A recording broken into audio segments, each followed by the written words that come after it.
I think that there's probably a lot of four-letter words that would not be suitable for broadcast in the press room right now.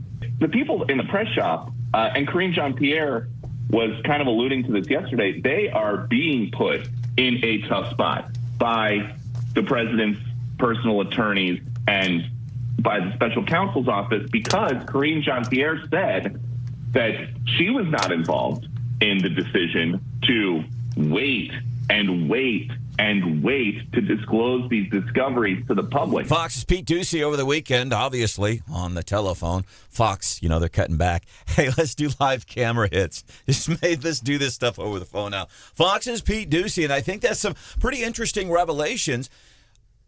Karine Jean-Pierre and what they're having to do. Anyway, that's a difficult position in the first place. I don't care who the president is, who it is, what's going on. That's a difficult job. But I think he hits it right on the money. Watching the press conferences last week, you could see it in her face. It was the look of, I don't want to be here. I'm mad that I'm here. I'm mad that I'm having to explain this. I mean, it was written all over her face. And when somebody has done something that, like, for example, your kids or your spouse, and your spouse is in the wrong, but you back them anyways because they're your spouse. You back them. As uncomfortable as it is, she's backing Joe because it's her boss. You're right, her facial expression is like, like we see Houseworth. He gets that way from time to time. Well, and I think even in your place of employment, say you have a disagreement with a coworker or your boss about the way to do things, and later it turns out, and you're kind of like, so maybe she knew about it. Maybe she said, earlier, hey, we should just be transparent. And now, she wants to say, I told you so. She really wants to say, I told you so, but she can't. And I think we've all been in that situation where you're just having to hold your tongue, but still perform your job. And, yeah, it's a tough spot. That's you sit there with your legs crossed and your hands folded on your knees, and you just smile, and you sit there, and you just wait. You go, okay. Okay, and you just wait because it's coming. We knew this was coming. Some more classified documents found over the weekend from the guys. I take this stuff very seriously, so seriously that when I pack the stuff in my garage, I at least lock the door. I locked the door, so don't be so hard on me. Marsh, your reaction when you heard over the weekend another batch of classified documents from the guy who, by the way, he is the sitting president of the United States of America. They keep talking about these differences. I wish they would be more accurate and say this is a huge, huge difference to whatever's happened to any other president or past president, former president in history. This is a current sitting president of the United States of America. I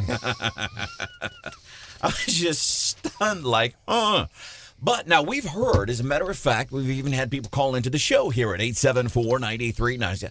I think the Dems are going after Joe. They know how bad it is, and here's why they know it's bad. They're looking at the facts. They're looking at inflation, the cost of groceries, gasoline, eggs. They're looking at the 13 young men and women he killed because of the sloppy pullout in Afghanistan. They're looking now at these lies and the fact that he's got these documents. So they're looking at all of these facts, and they are adding them up. They are adding in like, hey, there is the border is a disaster. They're adding up all of these facts, the Dems are, and they're going, man, we got to do something different, which is a scary proposition, because guess who's next in line? You can see the collective in the room. But I'm starting, after watching a lot of the shows over the weekend with some of these talking heads, Democrat, I'm going to present a couple of exhibits, Your Honor, I think that would back up the argument that, yeah, the Dems are going after Joe. The Dems are going after Joe. First up, Representative Ilhan Omar talking about a special counsel. And I understand this before we play this. Yeah, you got to say, yep, it's appropriate. Let the chips fall where they may. We'll go and find the facts. But some of these lawmakers, they sound almost to me like they're frothing at the mouth. Yes, let's investigate Joe. This is Representative Ilhan Omar. Well, one, I'm glad that there is a special prosecutor that's been appointed to investigate. You are glad that there's a special prosecutor. Tell me because why. By the way, context, because you can hear the person interviewing. Why are you glad? Who is the host, by the way? I'd be curious. It's MSNBC. Okay. Anytime there is a deviance in regards to security protocols, that should be taken serious. It should be investigated. What I find interesting is that Republicans who have defended Trump. Oh, there it is. Everybody, all the Democrats without fail this weekend. But Trump was not a sitting president. Think about the magnitude of that, really. And if I'm overselling it, tell me. Joe Biden is the sitting president of the United States of America with documents in more than one location. That's pretty serious. So that's Ilhan Omar. Does it sound like I think she's like, yeah, I'm for, well, whatever happens. So what's going to happen to Joe? She's not the only one this weekend. The Democrat congressman from California, Adam Schifferbrain, same thing. I do think it's the right move. The Attorney General has to make sure that not only is justice evenly applied, but the appearances of justice are also satisfactory to the public. And here, I still would like to see Congress do its own assessment of and receive an assessment from the intelligence community of whether there was an exposure to others of these documents, whether there was harm to national security. So Adam Schiff is saying it. Who else, by the way, has seen those documents? Okay, we have found them several locations, numerous pieces of documents, but who else has seen those? Adam Schiff, I think, asking a really good question there. Like, hey, so those are my two exhibits, Your Honor, that, yeah, maybe the Dems going after Joe. Oh, I think they are. But I also think, they've been called out so many times for being hypocrites, and they realize in this situation, there really isn't a difference. And so if they did, if they hired a special counsel and they called for an investigation into Trump over the documents, then in order to be consistent, which most of the times they aren't, right? But they're thinking, hey, we've got to do the same thing here. And I think we need to be really careful and call ourselves out when we feel when we aren't being consistent. And I think that showdown is probably coming later this week with hitting with the debt. And they're saying, hey, we need to raise the debt ceiling. Republicans are like, oh, no, we're not going to do it. But during the Trump administration, all the Republicans voted to, keep spending. And so I think, in situations where there could be some inconsistency, we shouldn't let ourselves get outflanked by the Democrats who are now being consistent on an issue, it seems like, and let ourselves get crossways later this week and get called out for it. And then let's say Kamala does become president prior to 2024, and let's say she gets really ill, the COVID kills her or something. Then who becomes president?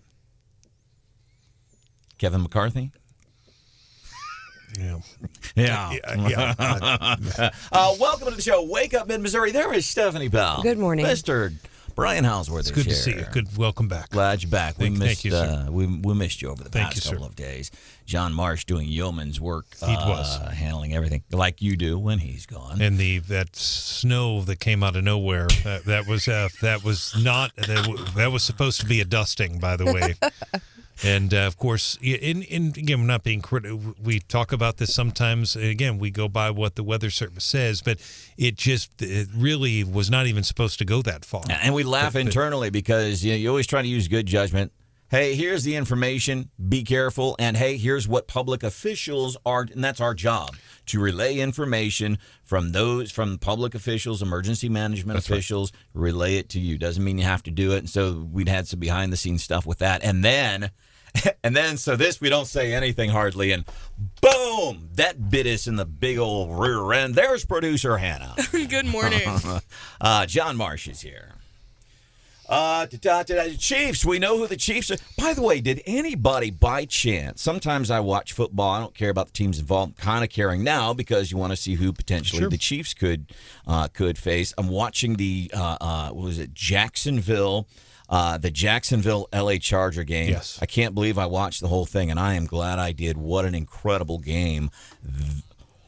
Wow. Just Trevor Lawrence, 4 interceptions in the first half, 3 by the same guy, and then the other turnover when a kickoff hits a dude on the helmet.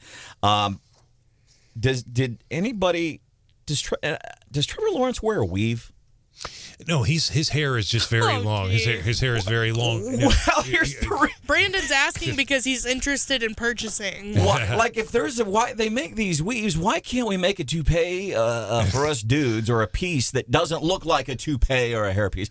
But here's why. I know Trevor, he's got beautiful hair, but like when he was on the sideline one time as he's taking care of it and flip, I'm like, there's a line of like what looks to be another set of hair below that. And I don't care. Maybe he's got health issues or something.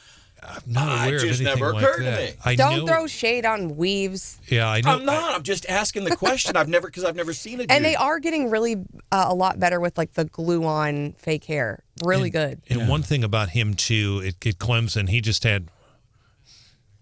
Well, that's true, but at Clemson he had an amazing career, and he got down a few times. I don't remember a 27-point comeback. That was amazing, and the game-winning kick for Riley Patterson, Edwardsville, Illinois. Yeah. So I mean, some local guys, but Chiefs. I mean, obviously that's a Saturday afternoon game, a 3:30 start on NBC. Chiefs will be a favorite, but boy, Jacksonville's coming in with some momentum. That's a little concerning. So Marsh, it's going to be the Chiefs and the Jaguars Saturday. How you liking our chances? And here's what I'm thinking too, and this is exciting for a couple of reasons. Number one, what is it also going to be? Is going to be the Bengals and Bills. I think in the next round, Damar Hamlin apparently in attendance at yesterday's game. He was the guy who, in effect, suffered cardiac arrest on that field Monday Night Football a couple of weeks ago. He was at the game last night. So the Bengals and Buffalo Bills, they get to rematch. And again, John, and I'm guilty of this too, but John and I continue to work on the assumption that it is going to be the Bills and the Chiefs in the AFC Championship game. If that happens, then the game is going to be in Atlanta. But if for some reason the Bills don't make it to the AFC Championship game, even better for residents of Missouri, because that game you've got 80,000 plus people all milling around downtown Kansas City, Missouri. The money and all that. Small thing, but it definitely helps. My name is Branden Rathert. Welcome into the show, 874-9390. By the way, there's a young lady by the name of Jess Piper. She ran for office in Missouri unsuccessfully. She is becoming known as the Dirt Road Democrat. She's getting a lot of coverage here in Missouri. She's joining us at 6:35, so it's a take from Missourian. Hey, do you think the Dems are out to get Joe? She's going to be joining us 6:35 this morning here on Wake Up Mid-Missouri Daily DC Rundown. Just minutes from now. What do you have for us, Steph? The Supreme Court on Friday agreed to hear additional cases, which should be argued in April. We'll have a breakdown. And always kind of interesting to see what the Supreme Court's going to be looking at. You can be one of the first to find out.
The nation's highest court will hear a case over whether federal immigration law bars a federal court of appeals from reviewing an immigrant's claim.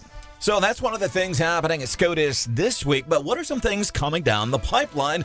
We turn it over to Stephanie Bell with today's Daily DC Rundown. The Supreme Court on Friday added 8 new cases to the docket. Many of these cases are expected to be argued in April.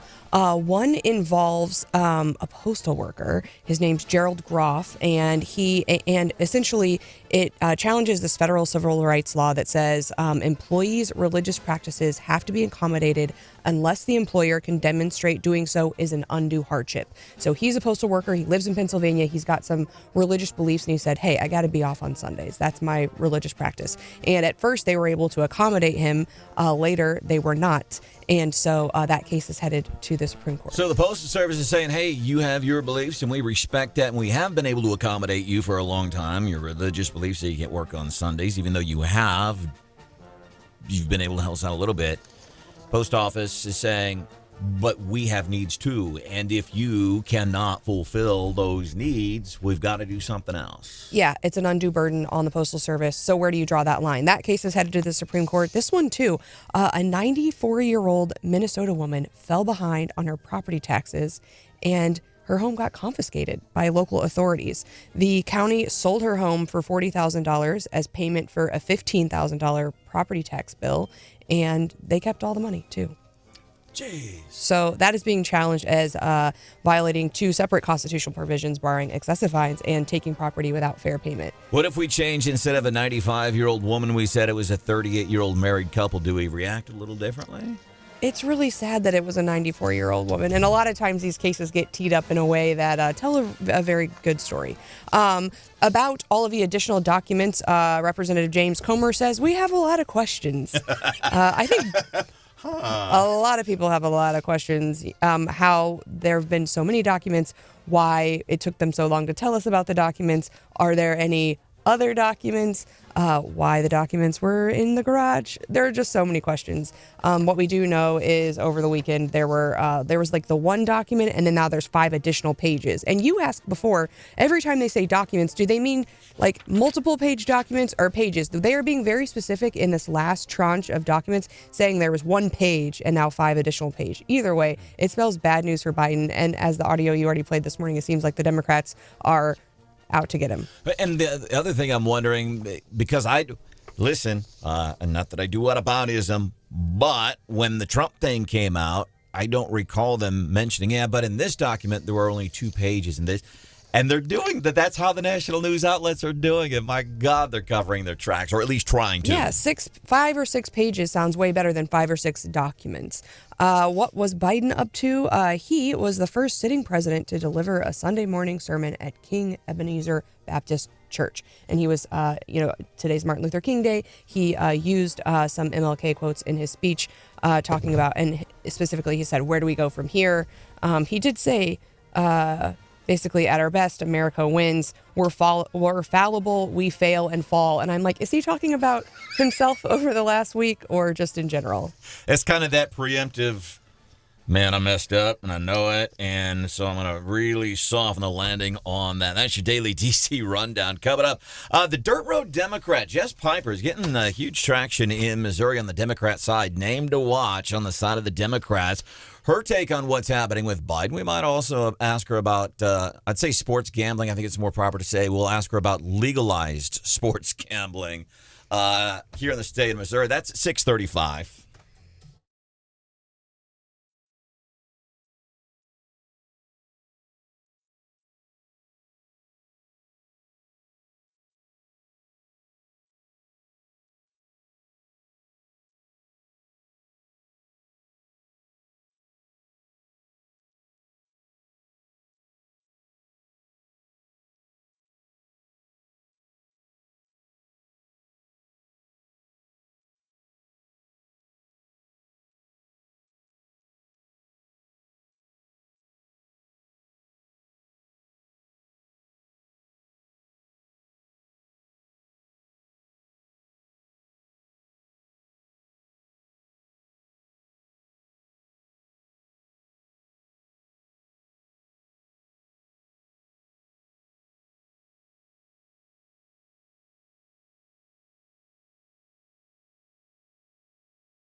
true meaning of its creed.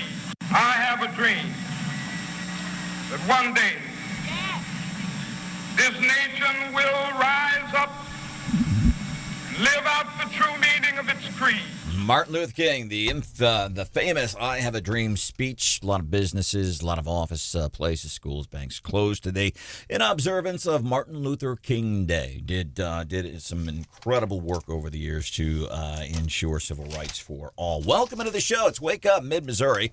I'm Branden Rathert. Stephanie Bell is here. Brian Hausworth is here. Producer Hannah is here. John Marsh is here. You can be here too. 874-9390. Who's not here, and I was really excited about this.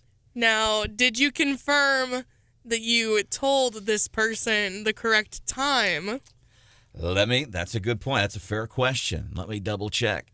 The reason I was excited about this person is she's getting a lot of play. She's getting a lot of buzz. Probably one of the most talked about people when it comes to Missouri politics. Jess Piper. What do you know about Jess Piper? Well, she lost her election really badly. I mean, she raised a lot of money and has a lot of popularity on social media. So she's kind of, I don't know. I mean, I guess she's not a star, I guess, but a lot of people were saying, hey, she's raising all this money. She's got a lot of grassroots support. Unfortunately, it didn't seem like maybe that grassroots support was in her district necessarily. But I think, what we've talked about is the Democrats don't have a very deep bench. They don't have, a whole bunch of stars. They don't have a bunch of people that are raising that kind of money or that popular on Twitter. And so she was kind of a standout in the last cycle, even though, it didn't ultimately translate into a bunch of votes. She reps an area in Northwest Missouri, pretty conservative, but it's Jess Piper. She calls herself the Dirt Road Democrat. Yeah, very interesting. And I know you've been on the Scott Fawn's television show with her and certainly has a big following. The issue that she and many other rural Democrats face is just the strength of the Republican Party in rural areas. She lost that race by about 50 points. That House race. Now, keep in mind that is a very red district. Going back when I worked in Carrollton, Sam Graves represented that very district. It's in my lifetime, I don't recall a Democrat ever representing it. So she was facing an uphill battle anyway in that race. But I do think that Democrats have looked to her to see maybe if she could be a candidate down the line in another position. We will see. But for the Democrats to break the supermajority of Republicans, they've got to be able to be more competitive in the rural areas. Now, what the Democrats have been more successful in some of these suburban areas, they've done better, but in the rural areas, they have not. So had met her and said, hey, Jess, we like to get all points of view, even those we disagree with. I think it's reasonable to hear from other people and have those conversations.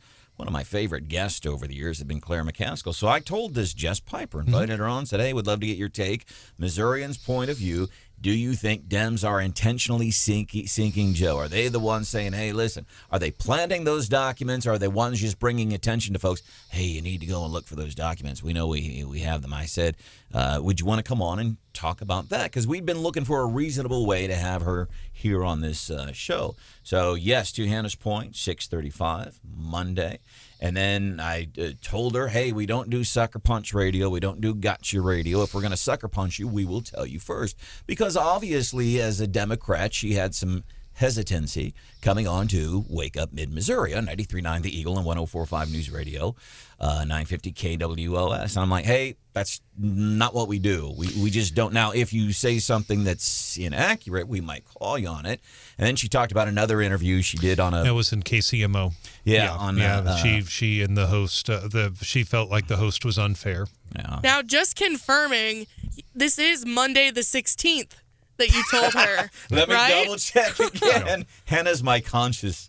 But, anytime I want, hey, Hannah, should I? And if I have to ask, hey, Hannah, should I? Usually the answer is... you probably shouldn't, no. Monday the 16th. And I even said, I'm like, hey, Claire McCaskill would come on all the time. David Tyson Smith has been on the show. John Rizzo has been on the show. My favorite time that you messed up telling a guest when to be here was when you, 5 minutes before said, I haven't done that in a long time. And then our next guest on the show that morning, you had told them the wrong time. Whoops. Well, and certainly she'd always be welcome. So I want to make one point, Brandon. I was out 2 days taking care of my mom, and we had one call about the mountain lion story. I just want to say something very quick about. Gentleman called from Warrenton, left John Marsh and I a voicemail. He claims there's a mountain lion in Warrenton, and we've had him over the years, and he thought we had said on air that mountain lions are more afraid of humans and vice versa. He really took exception to that, but I want to point out, if he's listening, it wasn't us. That was Mr. Deerhoff, the conservation agents, that said that. We quoted him on that. And when a conservation agent says that, we report it. And it's true. Most wildlife is, listen, well, and you hear stories to our friend in Warrenton. I get it, sure. But you hear stories in L.A. that sometimes people get attacked. By and large, most wild animals, they are far more. If they weren't afraid of us, guess what? They'd be next door neighbors. Yeah, they'd be living in Stephanie's neighborhood in Ashland if they weren't afraid of human beings. They absolutely more afraid. Thanks, I don't know. I'd be pretty afraid of a mountain lion. Are we measuring how much fear or just the idea of fear in general? 874-9390, 874-9390. Shooting over the weekend, Jefferson City. Yesterday during the day, we heard shots fired. We were like, oh my goodness, I was close, so we called it in. And then we came out to look, and it ended up being our neighbors. And it's been quite a bit of a shock for us because, I mean, we've grown to love them a lot. So, a witness, you apparently knew whoever was involved. What can you tell us about this morning, John?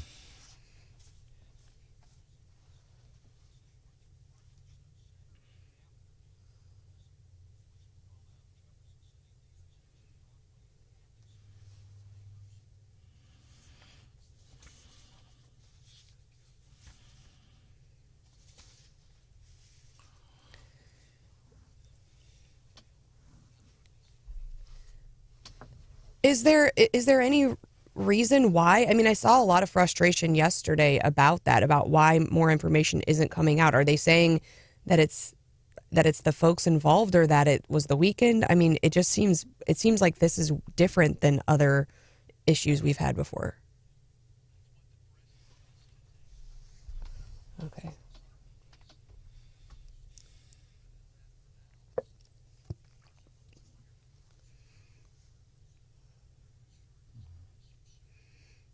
And what do we know? Like, so I'm trying Broadway and Atchison. Is this like, are we talking about that area? Let me put it this way. I'm trying to be polite. Is that an area we talk about a lot when it comes to our news coverage? Okay. Oh. Mm-hmm. Yeah, because there's...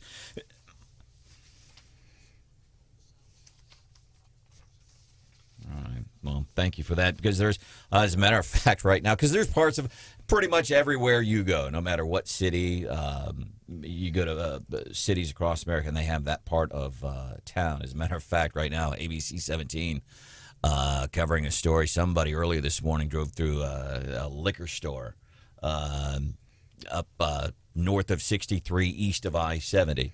And that's, for an example, an area. And it says nothing. If we go by facts, we look at the number of and types of crimes that happens in those neighborhoods. That area, for example, north of 70, east of 63 in Columbia, that's a hot spot. As a matter of fact, ABC 17, and yeah, cars crashed through a liquor store, stole about $400 in cash and merchandise. Merchandise you can get from a liquor store might be worth more than that. Hopefully nobody was hurt in that. Something we will keep you updated on. Did you see? I have to laugh at myself. I kind of don't feel so bad now. I got duped and here's the reason I really laugh at myself. I'm really big on be careful of the headlines, read the story. It's something I'm very proactive about. And I got duped the other day by a headline from the St. Louis Post-Dispatch. Yeah, you got duped real good. Yeah. And but everybody keeps doing it. Yeah, you weren't the only one. I'm like, I'm stunned. This dress code debate distraction, as you might want to call it, got national play over the weekend. MSNBC, I think I saw it on CNN. It was absolutely on Fox. I mean, this is just crazy. Yeah, the Washington Post put out an Instagram post, and it said, in Missouri's state house, female lawmakers must now keep their arms covered. It's been the rule the whole time. You have to wear a blazer. And the rules were actually relaxed. And that's what was proposed was, hey, like, can't we wear like a cardigan or a knit blazer instead of just like a suit jacket? And people were like, you know what? It's 2023. Yeah, let's relax the rules a bit. But no, they're putting this stuff out like now they must cover their arms. And then, the Democrats, the Missouri Democrats were having a heyday, being like, ooh, I'm bearing my arms. And like, making this huge thing. And of course, they jumped to get on the national media about it and perpetuate the misconceptions about what actually occurred. And so, yeah. State Rep Cheri Toalson-Reisch, who is a female in the House. I wonder how she's affected by the new dress code. She's here at 7:10 this morning. Might also talk about... Guess what? You can't wear your flip-flops either. Do you feel sad? No bare feet. Thank goodness. I even saw like national news outlets posting about this on TikTok. Yeah, it was crazy. It was everywhere. And incidentally, is it in the rules no flip-flops? Yes. Probably. I think so. Oh, if you can't show your shoulders, I can't imagine you can show your dogs. We don't want to see a woman's shoulder because I just can't handle it. But a dude's toes, that's okay. So maybe we will cover the dress code and sports bet legalized sports betting in the state of Missouri. State Rep Cheri Toalson-Reisch, she's going to be joining us coming up 7:10 here on Wake Up Mid-Missouri 93.9 The Eagle and 104.5 News Radio 950 KWOS. I think back to that the tornado coming up May. What would that be? 4 years ago, John? This May? Yeah, 2019. So it'll be 4 years ago. And the role that storm spotters had in helping us, Zimmer specifically, is we did coverage for 12 hours nonstop prior to the actual tornado hitting and all that. So I'm wondering about the importance that storm spotters have. And the reason I bring that up, there is some storm spotter training happening in one mid-Missouri community. They're gonna join us next to talk about storm spotter training. We're going to do that like 5 minutes from now. Stephanie's got an update as to whether or not you can wear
I took my son into the interior closet, and when the second alert came through, it seemed like it was instant.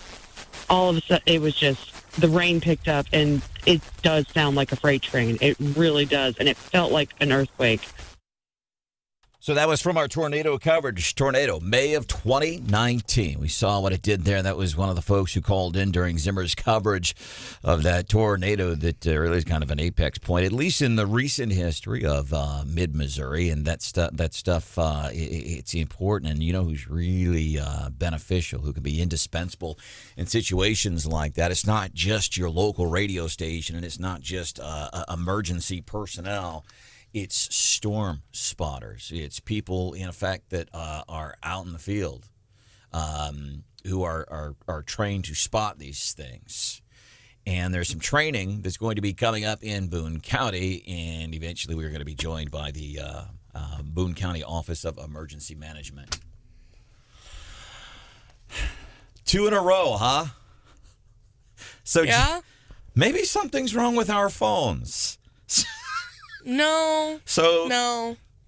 Jess Piper, Dirt Road Democrat, was going to be here at 6:35. No answer there. And then we were going to be chatting with Hannah Wichern.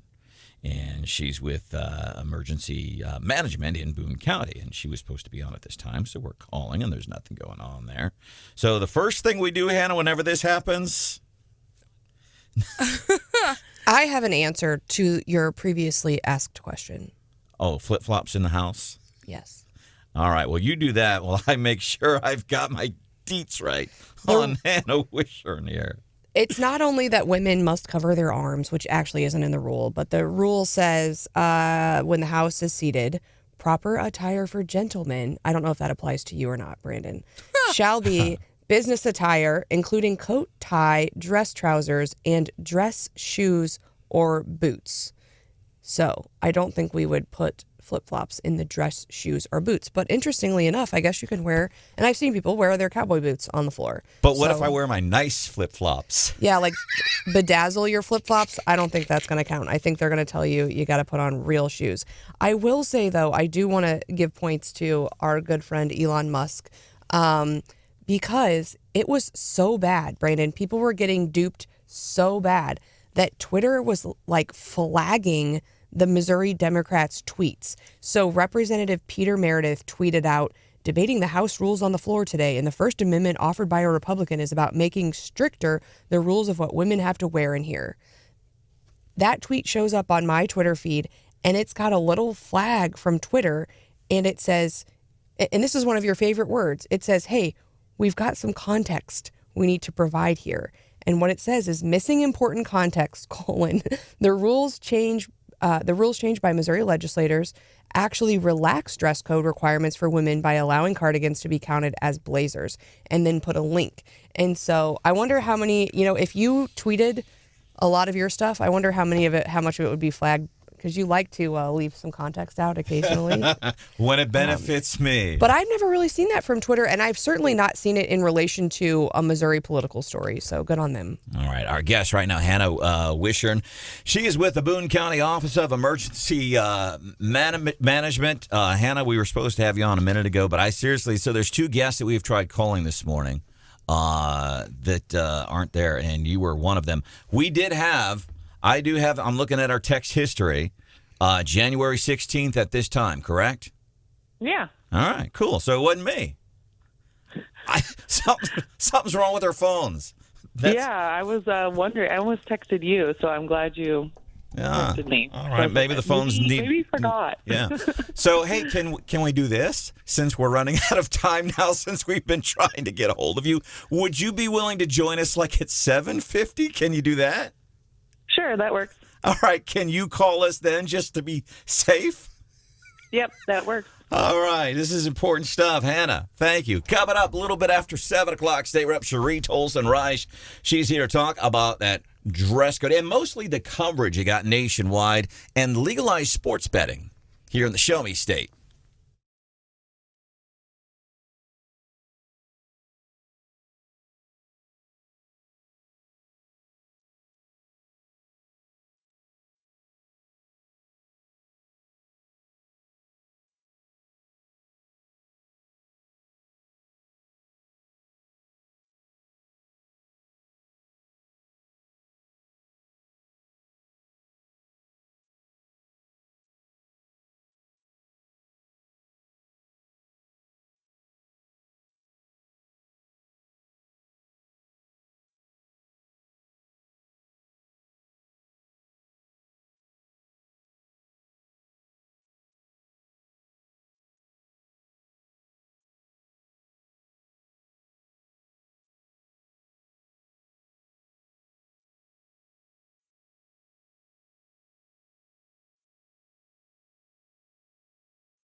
Well, the Missouri House had a debate, but not about laws this time. It was about what women are wearing to work. They've adopted a resolution this week, and the old dress code says women should wear dresses, skirts, or slacks with a blazer or a sweater. The new rules now say proper attire for women is jackets worn with those dresses, skirts, or slacks. Change proposed by a woman who is Republican lawmaker Ann Kelly. The men's dress code did not change, nor was it debated. So she didn't say it, but Steph, I hear she's saying Republicans suck. A new dress code, which is pretty wholly inaccurate, but for men, nothing. Some of the headlines. This from Forbes magazine. Forbes, breaking news. Breaking news. Forbes magazine. The clothing police. Missouri House adopts stricter dress code for women. Fake news. Republicans blasted for telling women how to dress in Missouri legislature. Missouri House adopts new dress code for women. This has been the take on this in national news outlets. And people are going to believe it because, again, national news outlets flat out lying to these people. State Rep Cheri Toalson-Reisch, who is a female Republican in the House. Welcome into the show. Cheri, you hear this? By the way, this is a Fox affiliate in St. Louis. I think it's KDNL, Fox affiliate in St. Louis with the story. But nothing for the men, the Missouri House. They want to control What's your reaction when you hear that's played in the St. Louis market? Oh, this was nationwide, yeah. Branden, even in Fox News National. It's a nothing burger. It's blown out of proportion, making a big deal out of absolutely nothing. We've always had dress codes for men and women, and, this basically added sweaters or cardigan sweaters, and it really, I don't know what the big deal is. We are professionals. We need to dress professional. And we need to follow the rules and have protocols and decorum. It just blows me away. And so it's interesting for a couple of reasons. Number one, because what was being talked about. And by the way, and Steph has my back on this. I fell for the headline in St. Louis Post-Dispatch last week when it first became a thing. I fell for it. And I pride myself on usually not falling for that stuff. But then the way it's been purported in the national news, so this is just another example of how we talk about these college-educated journalists, including this Mizzou's School of Journalism. They get out of school and they go out and they print out and lie. They lie about the news. When people, how great the School of Journalism is. Man, I love Mizzou. I really do. But any school of journalism, not just Mizzou. This is what they're doing. That's what they're putting out there. They are lying. So what's the bottom line on it? The bottom line is it's nothing but clarification and just continuing to do what we've always done. People on both sides of the aisle have not followed the dress code, and they need to. One commentator was making a joke that women should have the right to bear arms, BARE, and I thought that was funny. But, people were even saying we are oppressing women. No, we are not. It's just ludicrous and making a big deal out of nothing. And if men have to dress professionally, so should women. We're not allowed to wear flip-flops on the floor. We're not allowed to wear hats on the floor. Yeah, we've covered that one this morning. State Rep Cheri Toalson-Reisch is joining us here on 93.9 The Eagle and 104.5 News Radio 950 KWOS.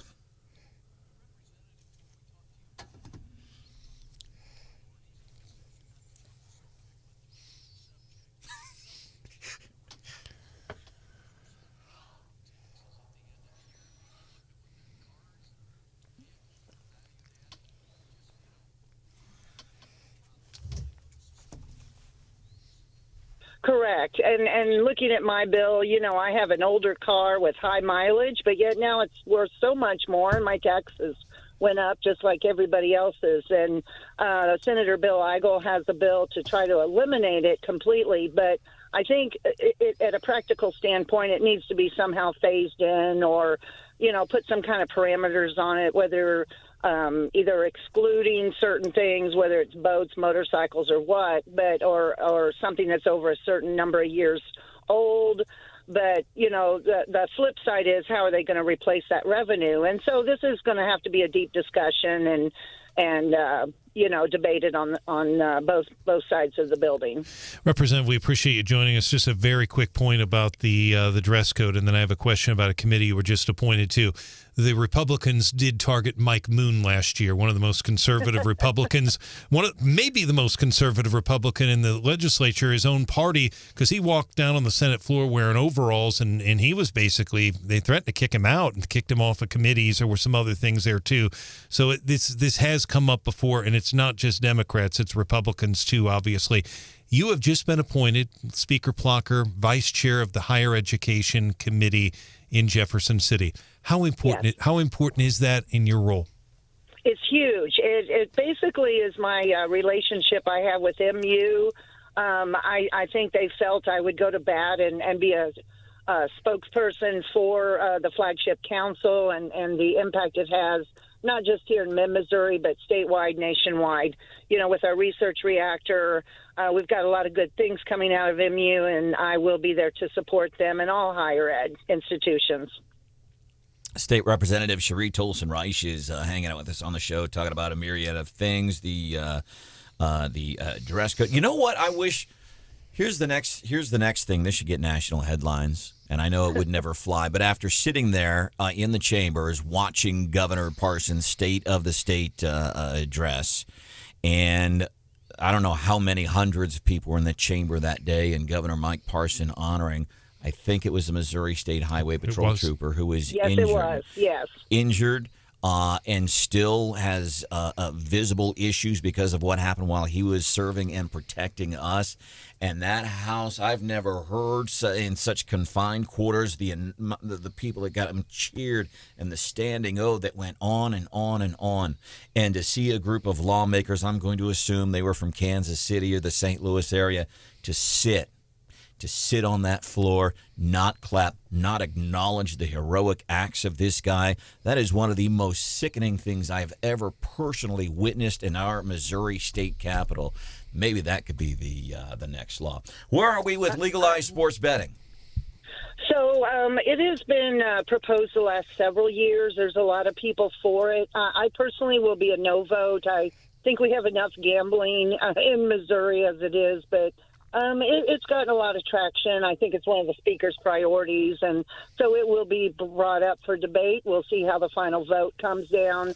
I think we take enough money out of people, and some people have gambling addictions, and it really hurts their families, but it's going to be a topic, yes. All right. And anything else you want to add, something you feel is important that we've not had a chance to get to? Well, you mentioned the governor will be giving his State of the State address this Wednesday starting at 3. It's live streamed, and it kind of sets the tone for the coming session.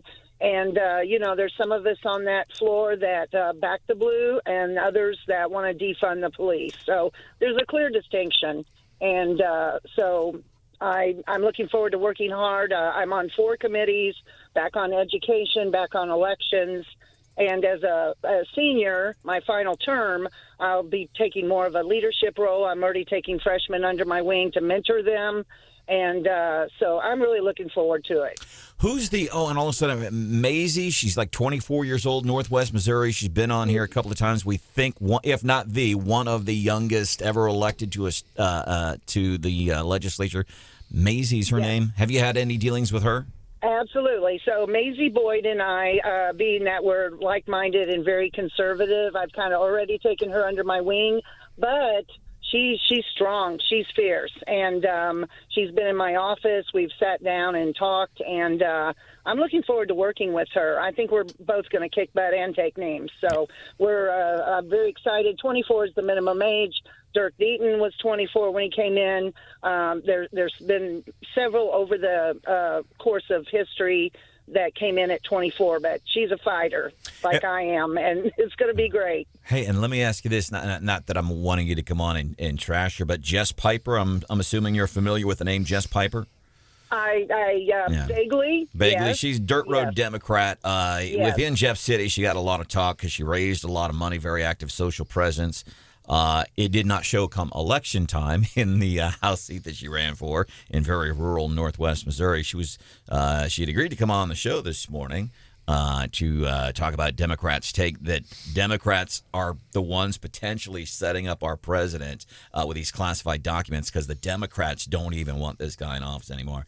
And I'm going to assume that maybe she had an emergency or something, but she wasn't able to join us on the show this morning. Well, I'm always prompt and on time. I'm never late on your show.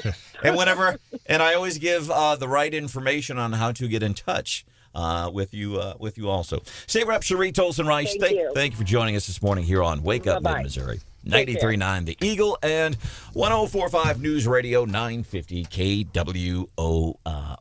Thank you for being here. Some of the other things coming up this week, we're going to talk about storm training. There's some storm training sessions that are going on in Boone County and also in other parts like Osage and Cole County.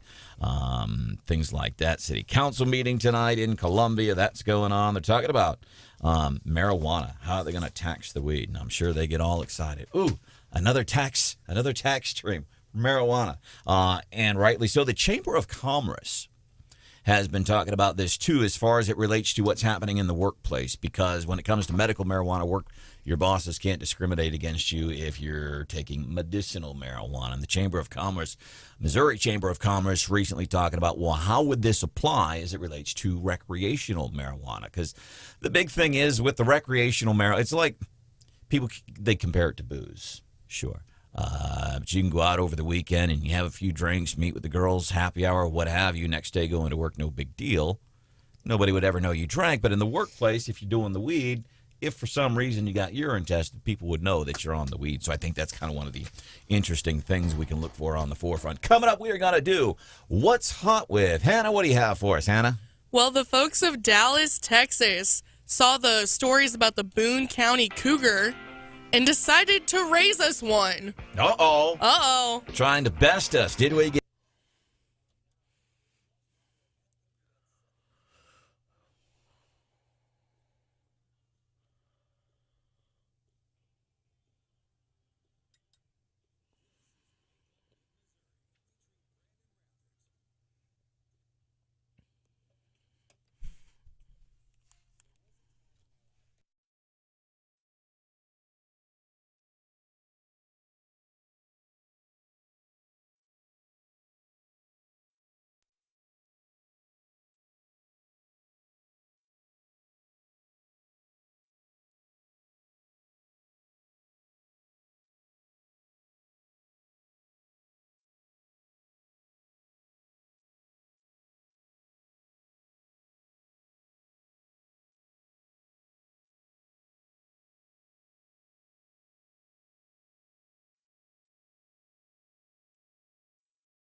Good morning, 7:25-ish, which means it's 7:25. Time for What's Hot with Hannah. It's still weird. My Joe Still Biden. not used to that.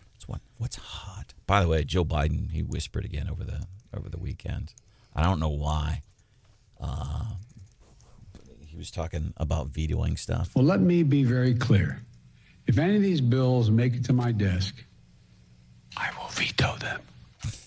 Maybe the sensitivity in his hearing aids is just set too high. What's hot with Hannah today? You know, the folks of Dallas, I think they saw some local news that we've had here in mid-Missouri of a big old bobcat on the loose in Boone County, and they decided to outdo us.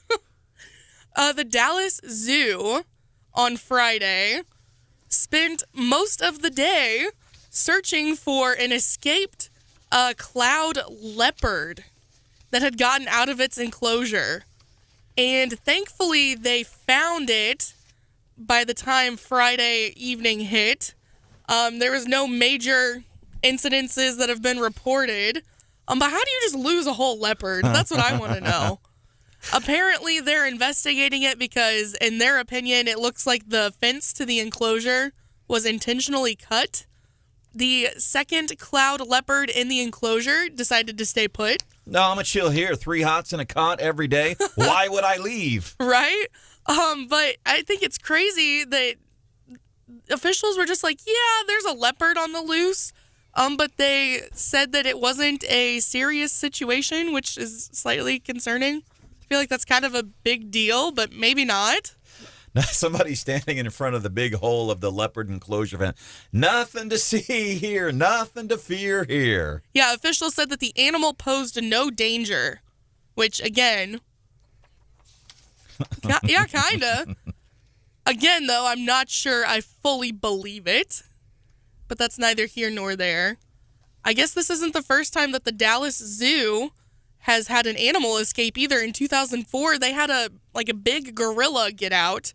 And unfortunately, that gorilla was not quite as calm or elusive as the leopard. The gorilla ended up killing a couple people. I wonder if the gorilla, is that one of those animals we talk about? Most animals in the wild, they are more afraid of you than you are of them. Maybe gorillas don't belong in that category. Yeah, the gorilla injured several and killed at least 3. And they had to end up, I believe, shoot it to kill it. And you guys wonder why I don't exactly love animals. Dogs. You don't like dogs. And birds. When was the last time you did a story about a killer escaped dog from the Humane Society? I know a lot of people who have scarring and who have, from dog bites. I got scarring. Yeah. And have been in the hospital because of dogs. And ranch dressing. Also, Stephanie doesn't like. Sandwiches. Santa Claus. Cookies. And also true. Fruit, but she likes fruit cake. No.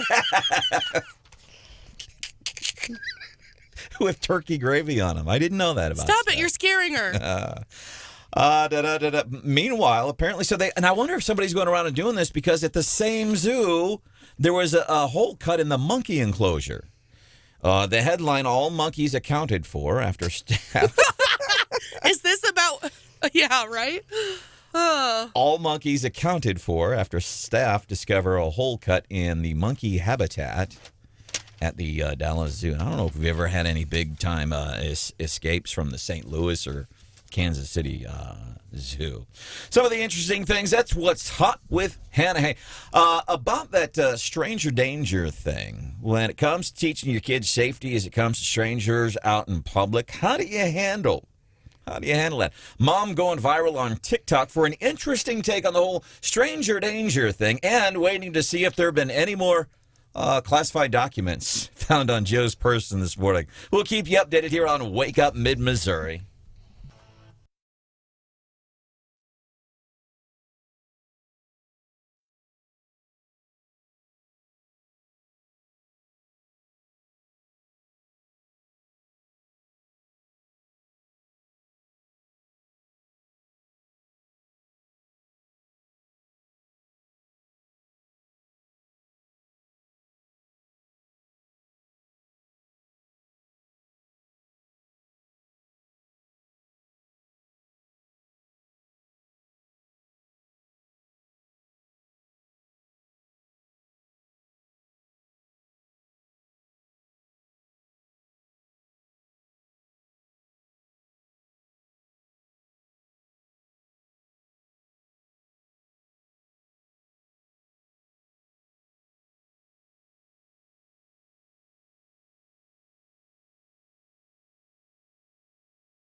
And so instead of talking about strangers, we talk about strange behavior. Because the thing is, children are most often abused or hurt by people they know. Whether it's a close family member or an acquaintance, it's very rarely a stranger. And so I want my kids to understand what strange behavior is. That's a mom's gone viral on TikTok, stranger danger. Did you learn this as a kid? Stranger danger, stranger danger, stranger danger. My parents never taught me that. What's my kid code or something? Remember? Pineapple. Oh, wait. No. Different code. But she's gone viral because she's taken that, hey, you know, maybe, sure, you want to, when it comes to your kids, be wary of strangers. But she's like, maybe we should focus more on the strange behaviors, even of those closest in our circle. Now, how do you handle this with you? You got young kids. Yeah, I mean, my kids have been with babysitters or daycare. I mean, they've been around other people their whole lives, and we used to joke like, well, if you've got a sucker, it doesn't, you know, they're yours. If you got a piece of candy, so they're pretty friendly. They're used to being around other people, and so. But I like how she describes that. So you know, we do talk about strangers. I think she's right in that the data shows that it's that more often than not, it's people that you know. And so we all, in our house, we talk a lot about secrets versus surprises, and that that it's okay to have a surprise, that's something that you withhold for a moment to make somebody, you know, to have some sort of special event or special surprise, but that, you know, we don't keep a secret, which is things that people tell you not to tell other people. And I think she covered that too. Really? Strange behavior. Asking them to go somewhere without their mom and dad. Strange behavior. And my girls understand what to look for, whether it's in somebody they know really well or somebody they don't know at all. It's categorized as strange behavior, and therefore their red flags go up. Anybody can have strange behavior, whether we know them or not. And when that starts to happen, they are immediately to come to us. And she does go on to say the secret thing. Secret thing, that's a weird one. That's what she tells her kids. John, you remember the advice from your parents when it came to strangers? My parents always told me, if you feel like you're being followed, instead of screaming, pick your nose, because whoever, I swear to God, this is my mom's sense of humor, because whoever that you think might be wanting to abduct you as you're walking down Arsenal Street in South St. Louis, if you think that person you're thinking they might want to abduct you, if you pick your nose, then maybe they'll maybe they'll have second thoughts.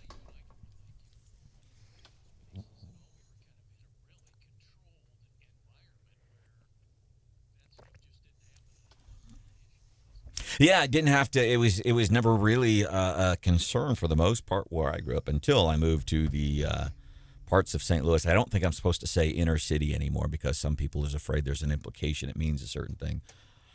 I was in the city of St. Louis. Mr. Hausworth, it'll be a good question for him, too. But yeah, I think that's right, John. I mean, I grew up on Greenberry Road. My husband grew up over on the west side near Bel Air, and he would ride his bike down to Bob's Market by himself with his friends to get a sandwich, you know, or whatever. And we were just, you know, gone all day. And that's something that, you know, I feel bad that my kids don't have that experience. Oh, yeah, for sure. And you just knew, like, I have to be home by dinner. You know, your parents will just come out and start yelling or calling the neighbors, like, do you know where they are? Yeah. But that's nothing. My kids have never experienced that. And I feel guilty in a way. But at the same time, I just don't think, not that I don't think Ashlyn's safe. It's just, you just never know. And so while, you know, they'll be outside a little bit, usually I have a pretty close eye on them. Do you keep those Apple AirTags on your kids? I don't. Not yet. Not yet. Brian, we were talking about this mom. She's gone viral on TikTok saying, hey, not so much strangers, but strange behavior. And I think this is interesting for parents and grandparents. Because, listen, we've, I guess as parents, we've all had that moment when all of a sudden you can't find your kid for 3 seconds. There's nothing that's taken my breath away more in life than, where's Trevor? Yeah, it's horrifying. It's horrifying. So that great lesson. Very scary. What was it your parents taught you when it comes to strangers? To be very careful. To be very careful. They tell you strange. Just shout, stranger danger. Well, I remember seeing a video on that in school. We certainly saw that. But just to be careful, I think that was important. But we've had, they are fairly rare, but I can think of right off the top of my head here in Missouri in the last, let's say, 25 to 30 years. These names may be familiar to some of our listeners, but Angie Hausman, That was a total stranger. Cassidy Center was a total stranger, and Haley Owens in Springfield was a total stranger. And all those, as I recall, happened during daylight. I mean, those were some pretty horrible cases. Governor Carnahan was governor when Cassidy Center and the Hausman disappeared, and I remember he and Senator Sims were very concerned. It was actually two different killers, and they were maybe a mile or two away. But then as parents, we also provide mixed messages because you've seen, and I've probably been that mom, that's like walking up to Santa and your kid is like screaming like, no! And they're like, sit on this You'll do it and you'll like it. Strange man's lap. And they're like, just for the picture, and they're like, I don't want to sit on this scary man's lap. And you're like, do it. And so like, you got to be careful about... Right. Yeah. And then sit there for a couple minutes so we can get the right pose and quit crying and smile while you're on this strange dude's lap who's going Doug via text. When I was little, lived down near Bob's Market off McCarty.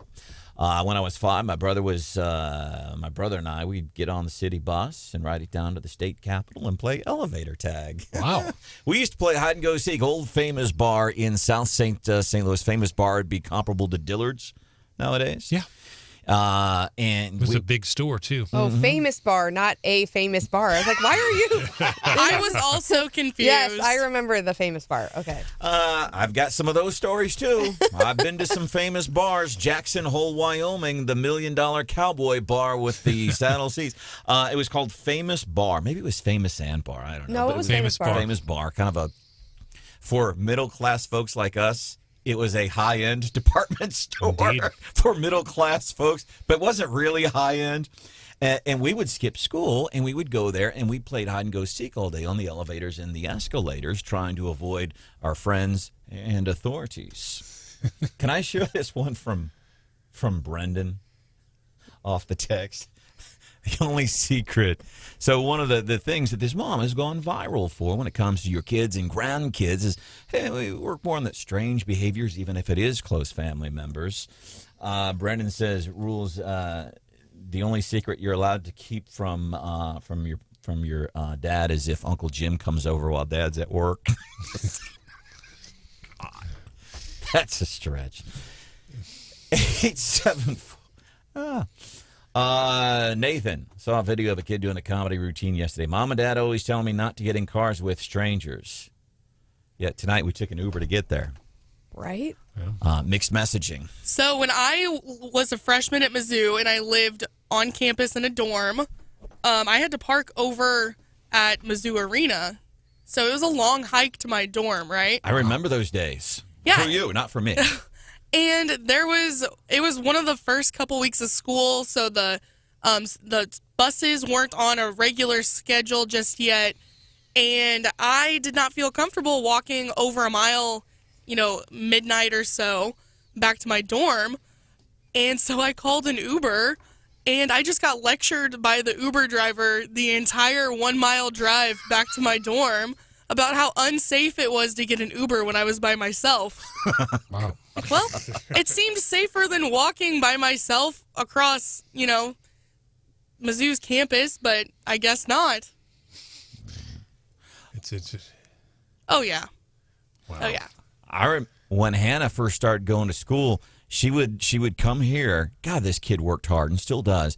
She'd come here and do all this stuff. Grab up all of her books, change clothes, and head out. But it was like every time because this walk she had to do, and she was packing a back, but not like a backpack you get at Kohl's, right. Like a backpack you'd get at REI in Seattle. Like this backpack was stacked up this high, and she'd put it on, and it was a heft. Well, and sometimes I would leave Zimmer to quote go to class, and really just go back to my apartment on Rock Quarry Road and take a nap.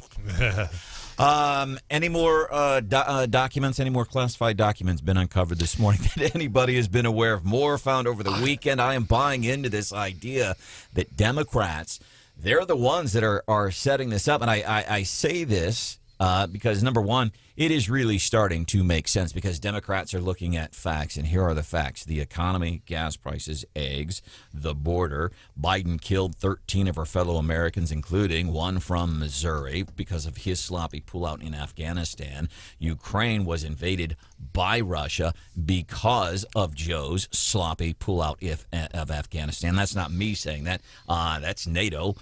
So the Democrats are looking at all of these facts, and they're starting to do, like we're seeing a lot of folks here in mid-Missouri that, we talk about our new younger listeners that we have here on Wake Up Mid-Missouri, because they're looking at the facts of what's happened since Joe has been president.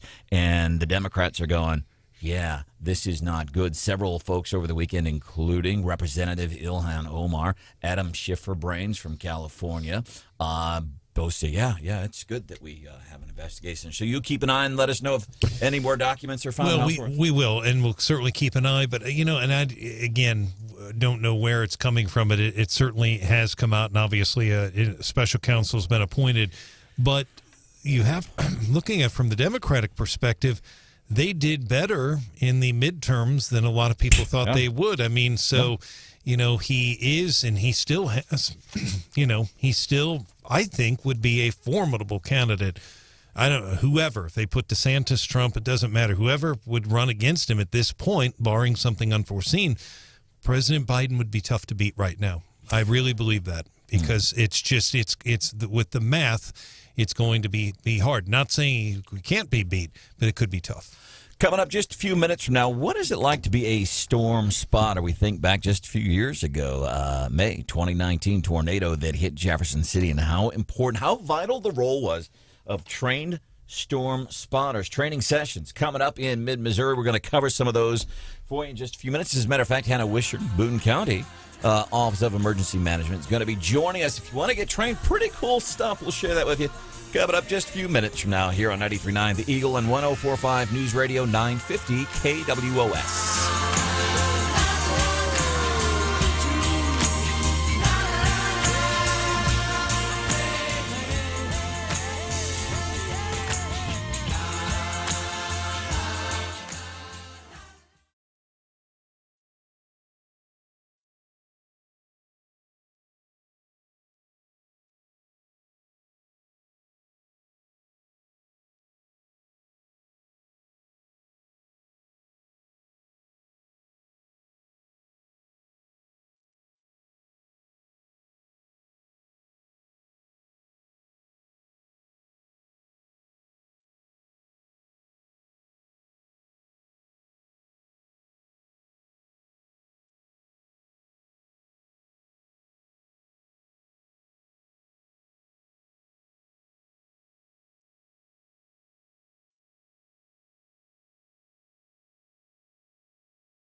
Congress do its own assessment of and receive an assessment from the intelligence community of whether there was an exposure to others of these documents, whether there was harm to national security. So back to the point of Democrats apparently really want this to maybe happen to Joe's my take, and I feel like the congressman from California there, Adam Schifferbrain, saying, hey, not only, and he's asking actually another good question, because Stephanie and I have come up with a whole lot of questions, as probably you have too. Now, why do you have them? And remember, sitting president of the United States. And when people talk about, well, the difference between this and then the other big story about document, the biggest difference, this guy's the sitting president of the United States. Why did it take so long? Yeah, why didn't we learn about it when it happened initially before the election? I think we probably know the answer there. What were the lawyers looking for initially when they first discovered those documents? Because it wasn't just like, two men in a truck boxing up this document. There were lawyers reviewing the papers. What were they? Why were they doing that? How many other documents are out there? Yeah. Why do you keep papers in your garage? And, the garage was locked, Steph. All right.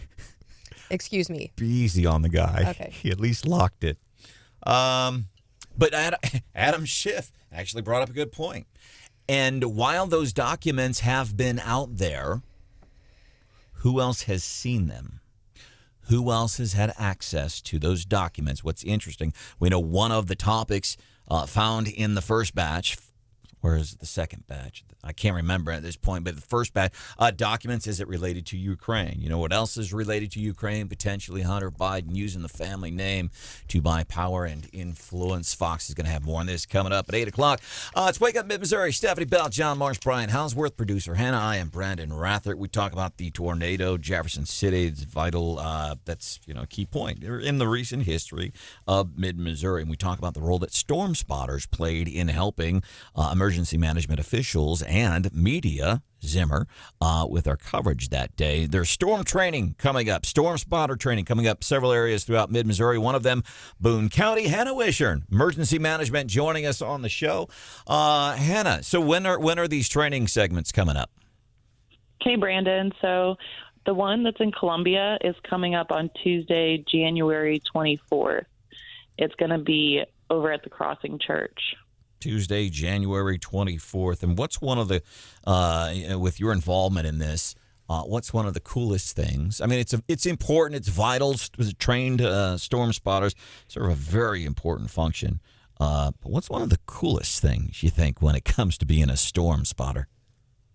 In my opinion, one of the best things is just being able to identify thunderstorms as they develop and really understanding the storm structure and knowing, what you're looking at and where to look for certain things so that you can know what you're actually seeing and being able to identify that. And if, storm spotters, it's pretty cool that if you want to, you can report the information that you're seeing to the National Weather Service in St. Louis to just kind of be, the eyes on the ground and reporting that information back to them so they know what's going on in your area. And Stephanie and I, whether it's politics, whether it's youth, social issues, one of the things, and Stephanie lives her life, talk about being of service with what she does when it comes to what she does here and serving in office.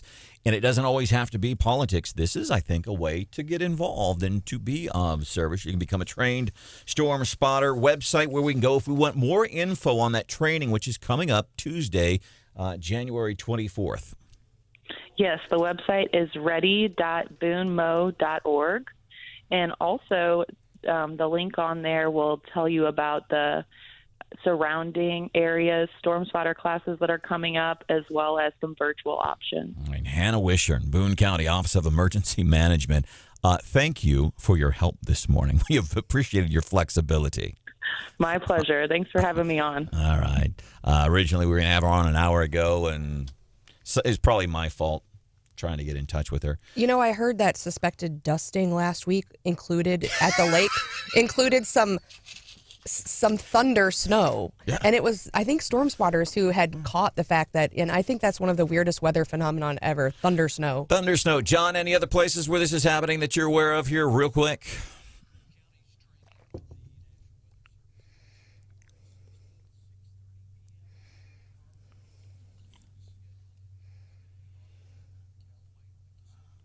All right, any more documents been found? We're going to find out. Coming up, 8:10.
creed. I have a dream that one day this nation will rise up and live out the true meaning of its creed. We hold these truths to be self-evident, that all men are created equal. I have a dream that one day on the red hills of Georgia, sons of former slaves and the sons of former slave owners will they be able to sit down together at the table of brotherhood. I have a dream. My 4 little children will one day live in a nation where they will not be judged by the color of their skin, but by the content of their character. I have a dream. Martin Luther King in the famous I Have a Dream speech. A lot of offices, businesses are closed today in observance of Martin Luther King. Wake Up Mid-Missouri. We're here open at 874-9390. Welcome into the show. There's Stephanie Bell. Good morning. Mr. Brian Houseworthy back. It's good to be back, and powerful sound there. Yeah, it was very powerful. It was a great speech. It's a shame that even today people are political. Well, it shouldn't be a holiday. I respect your opinion, but you know what? It is a holiday, so what are you going to do about it? It was signed by President Ronald Reagan. Who, by the way, you remember, he was not real happy when he signed it. Even the day when he signed it, he was like... Well, and they were the worry was $18 million, which nowadays, I mean, if you remember, Katie Hall, and she was known for that bill from Indiana. The way she could get it through to get Republican support, she had to move it to the third Monday in January. But it took 18 years after his death. But the president signed it. He did have some concerns, but he did sign it. But it took 3 years to implement. I appreciate you being tactful. He had some concerns. I'll say he wasn't happy about it. You listen to his speech before he signed it. And it was Governor John Ashcroft that established MLK Day as a state holiday in 1986. That's correct. All right, so Brian Houseworth is back. There's producer Hannah. What up, yo? Any highlights from your weekend? We are in the thick of wedding planning, obviously. We got to pick out our wedding bands. Really? Yeah. Congrats. Got to spend a lot of money. Was that fun? That's always fun, too. Was this by committee, or was it just the two of you? It was just the two of us, yeah. The two of us.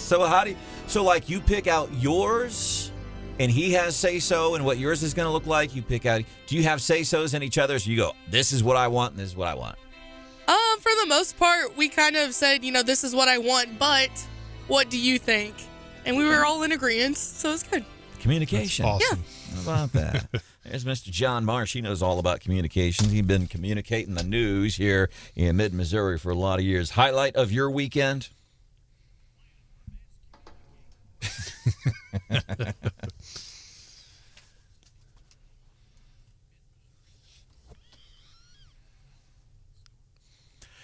Yeah.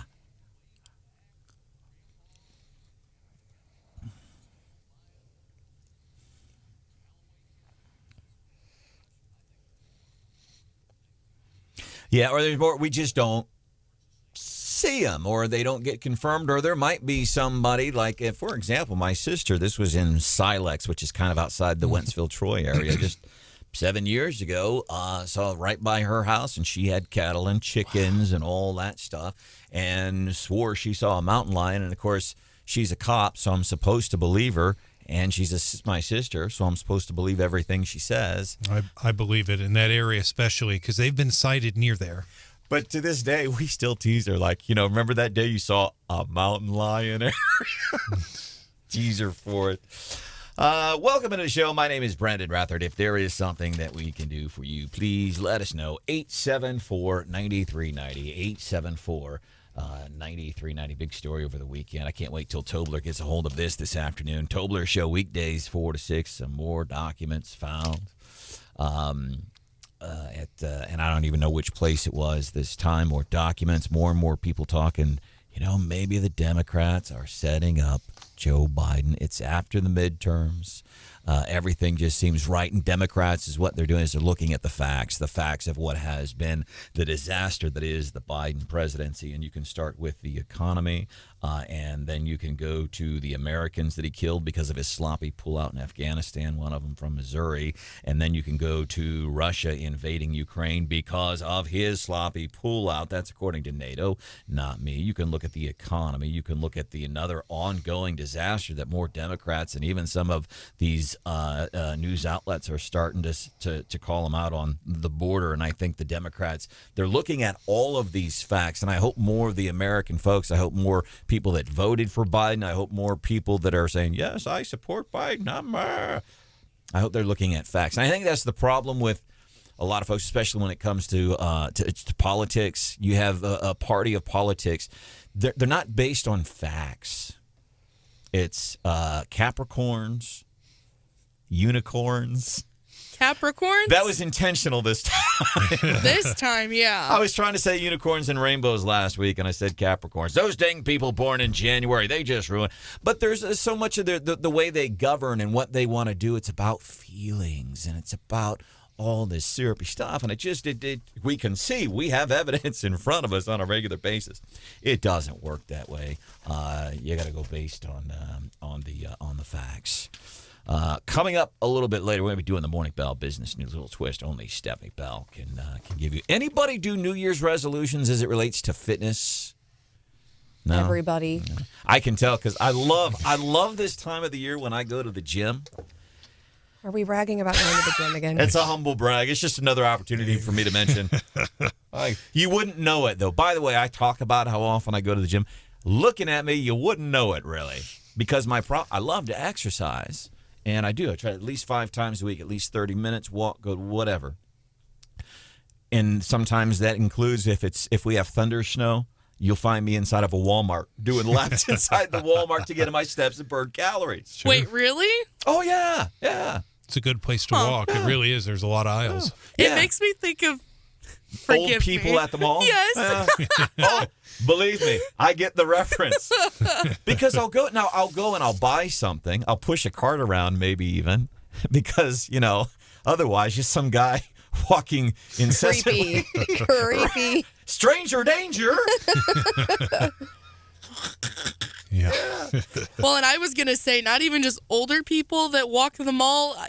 I have only seen old ladies doing that. Yeah, usually at the mall. It used to be, I don't know if they do it anymore, but like the malls would open up early for these people. Mall walkers. But yeah, it's a great place to get steps. If you're shot, why not? Just keep doing the Walmart on Conley Road in Columbia. If I do the outside, it's about 860 steps inside the store, but doing the whole outside thing. There was a famous character in a very popular show, to Hannah's point, and I agree with Hannah. I generally see older females like my mother. I mean, but I will tell you that there was a famous character in a show that used to walk in a mall, and his name was Carmine Lupertazzi, and he played a mob boss on The Sopranos. He ran the New York faction, and he was this big mob boss. Tony Soprano ran New Jersey. This guy, I don't know if any of our listeners even know who I'm talking about. Carmine Lupertazzi, he ran the Brooklyn faction, but he was also known for going down to the mall and walking, and he ended up actually dying at a table at a golf course. He had a stroke in the show. They kind of look alike.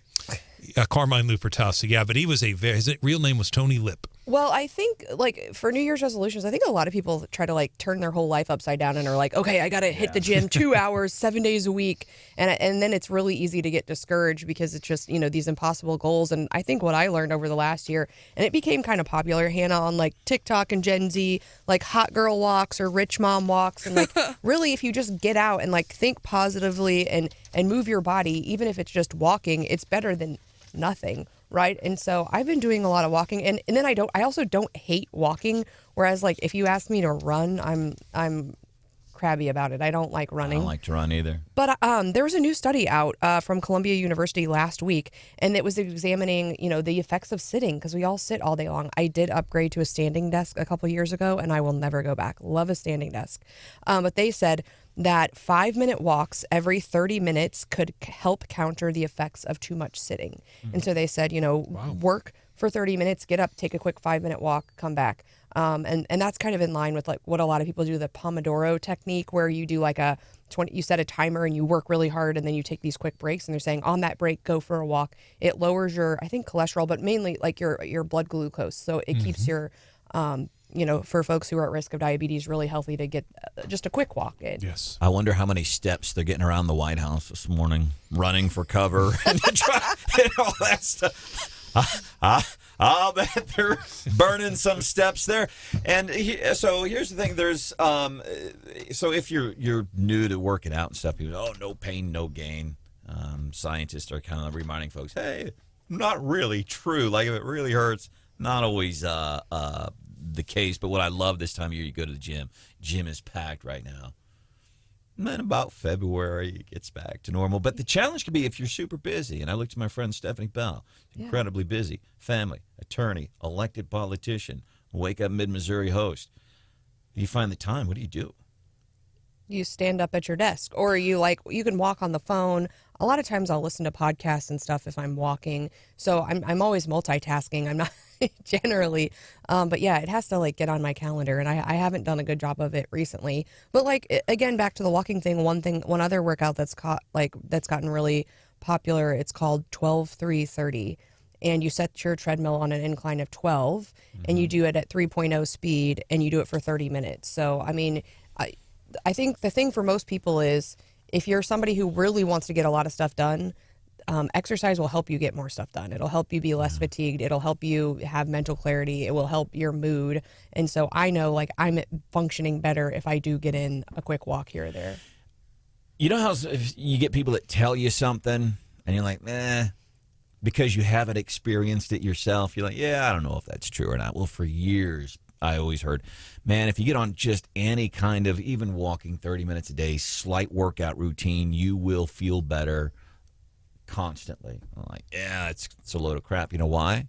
Because I wasn't exercising regularly, and I started. It was about over 20 years ago. I started making it a regular thing, and my goodness, everything I did, whether it was mountain biking or skiing or everything I did, became infinitely easier. I always felt better, and I get frustrated when I wasn't going to the gym. I'm like, oh man, didn't make it to the gym. The other highlight from the weekend, I'd heard about this over the years, but whatever, because it was a movie. The ending. You're obsessed with this movie. I think it comes up a lot. It was at a formidable time in your life, I suspect. Yeah, it could be. Well, just the take on the movie today. Maybe we should do this at 8:35 because I do want to get into the Morning Bell with Stephanie Bell. But it has to do with the movie Titanic, and apparently there's an investigation not into the Titanic, but into one aspect of the movie. And Nat Geo is investigating. It's silly. We'll do that coming up at 8:35. Also, Sarah Huckabee Sanders over the weekend, she was asked about her support for Trump 2024. How did she answer that question? We'll do that at 8:35. Meanwhile, Morning Bell, business news, a little twist only Stephanie Bell can give you. What can we look forward to? A major retailer is going to change how it pays its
It's 8:26, time for the Morning Bell Business News. We've got a little twist for you that only Stephanie Bell can give you. Well, a big major retailer is changing how it pays hourly employees. And when I saw this headline, I was like, maybe they're just like paying an extra hour, paying a flat rate. I thought it was going to be like some cool incentive because everyone's looking for additional employees. But I don't think it's that worker friendly, actually. Home Depot has decided that they said, hey, we've got this technology now. It doesn't make sense what we're currently doing. And what they currently were doing was your hourly rate, you clocked in and clocked out, and they were rounding it up or down to the nearest quarter of an hour, 15 minutes. And they said in other, that's been pretty standard across industries, but other industries do something different, like to the 10th of an hour. That's what a lot of lawyers do. So every 6 minutes. Every 6 minutes. And they said, well, now we've got the technology that basically you're going to punch in and punch out, and it's going to be, on the minute, on the dot, no rounding. That's interesting. So per minute. So let's say you make $20 an hour. And by the way, don't let me lie to you here. I'm not doing math on the fly. Stephanie and I did the math before we got into this because of all of the intel. You've got producer Hannah and Marsh and Houseworth and Stephanie and me. All of the intelligence in this room, not one of us is good at math. That's like a long division. No, thank you. Yeah. So don't let me lie to you. We did the math before. So if you make $20 an hour and you're working at Home Depot, per minute, you're making 33 cents per minute. Right. So you clock in and out on the minute. You know what? Why not? It's exact. That's exact and accurate. I think so. I think Home Depot probably made this decision because they know that it's a good decision in their mind and that workers are, if I look at the clock and I know like, oh, I'm at 7 minutes and if I wait one more minute, I get the round up, I'm going to take a quick potty break, come back and clock out because I know, I'm not going to clock in at 4 or clock out at 4:04 if it rounds down. And so I assumed from what they had already, they knew that this practice was happening and that workers were taking advantage of the rounding up. So yeah, get paid. I've done it. I've been years since I've had a job where I clocked in, but you did. You waited because all right, now I'm after 7. That bumps it up to the next quarter hour. Boom. Exactly. So I think they probably know it's a benefit to them, and I think should you get paid for time that you're not actually working? I don't really think so. So I think it's probably a good move on behalf of the employer. I wonder now that they've moved to that, whether other folks will, pick up on that and move to that as well. And I wonder what the reaction, if any, would be from, employees or from places that are, for example, unionized and that kind of thing. It is a significant change in, I think, how hourly workers have been treated for a long, long time. Be interesting. Everybody sit back. Am I supposed to be mad about this? As somebody, if somebody who clocks in to a job, am I supposed to be mad at this? Or is it a good thing? Or is it just simply an honest thing? We got some interesting stuff in the mailbag this morning. One of them's made Stephanie blush. Maybe we'll do the mailbag 5 minutes from now.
It's not a joke.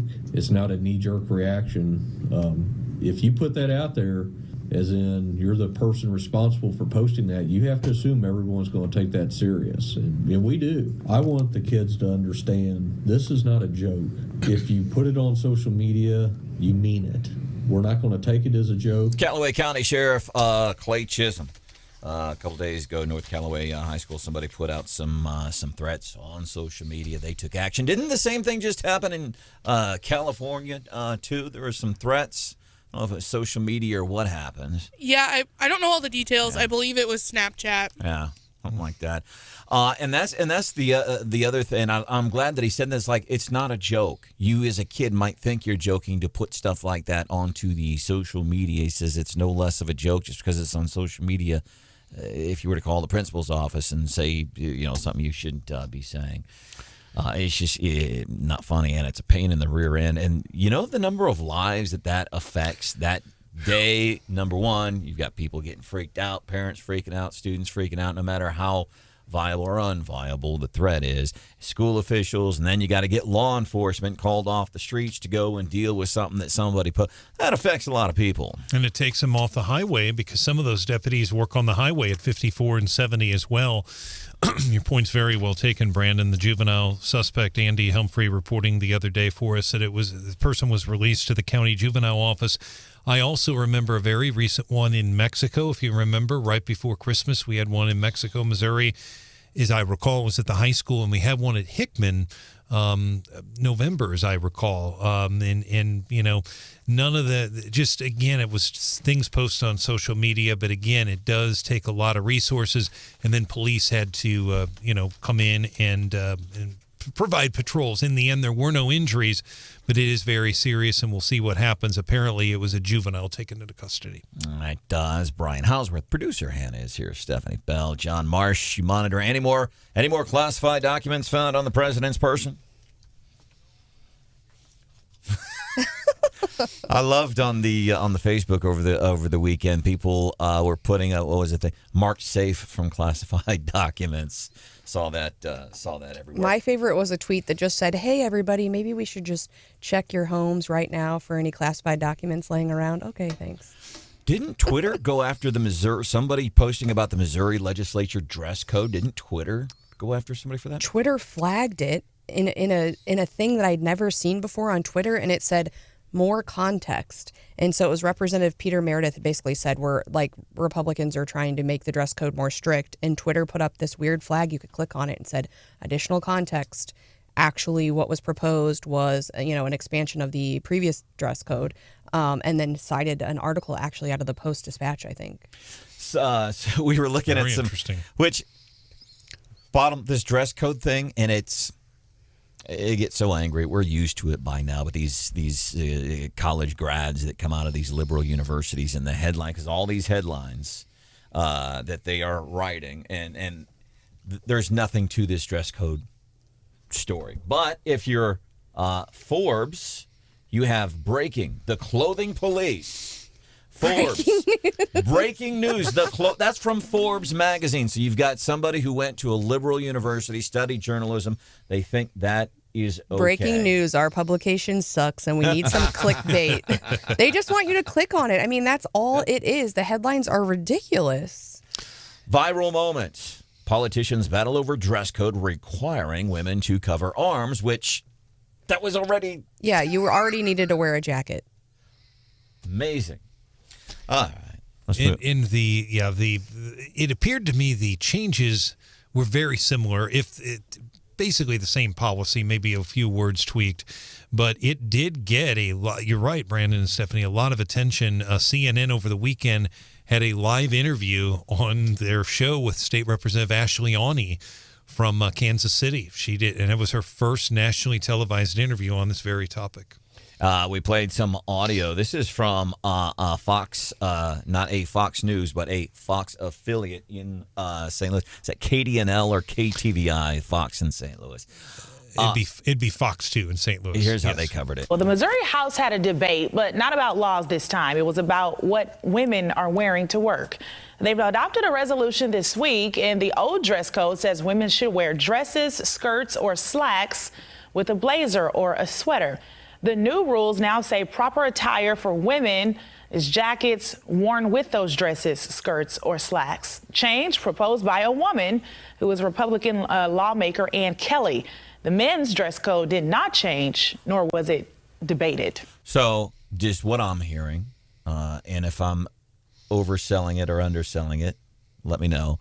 But I love the end here. Not change, nor was it debated. But the dress code for men wasn't debated because all men are misogynistic. I'm assuming she's a liberal Democrat who graduated from a liberal university with a degree in journalism. Professional dress hasn't changed for men in a long time. Now, the men's dress code was changed a number of years ago. Brian will remember this. It was for Senator Ferguson. That's and right. Senator Bolo Ferguson tie. wore bolo ties and wanted, and I guess somebody, I think, raised a stink. Oh, so they they did? ended up changing the rules to allow a bolo tie. I will say, too, I mean, it's petty. It doesn't define everything. It says you have to wear slacks and a blazer. It doesn't say you have to wear a shirt. I mean, if we really dig down into the rules, dress professionally, dress with respect for the institution, have some decorum. And I think that's what we heard from Representative Reisch this morning. Letters. All right, let's open up the mailbag. We don't get any letters. Texts. Facebook messages. I'd even read mail from a cow. 874-9390. 874-9390. You never know when your text could get included in the Wake Up Mid-Missouri listener mailbag. We'll start with this. This was on TV, so I'm watching all the news over the weekend, waiting for another batch of classified documents to be found. And guess what? I'm watching the TV Saturday. Boom. More classified documents found. So while I'm toasting around the TV, I see a previews for and I had to laugh because I've seen this debated over the years. Sure. But to this extent, National Geographic is doing a special.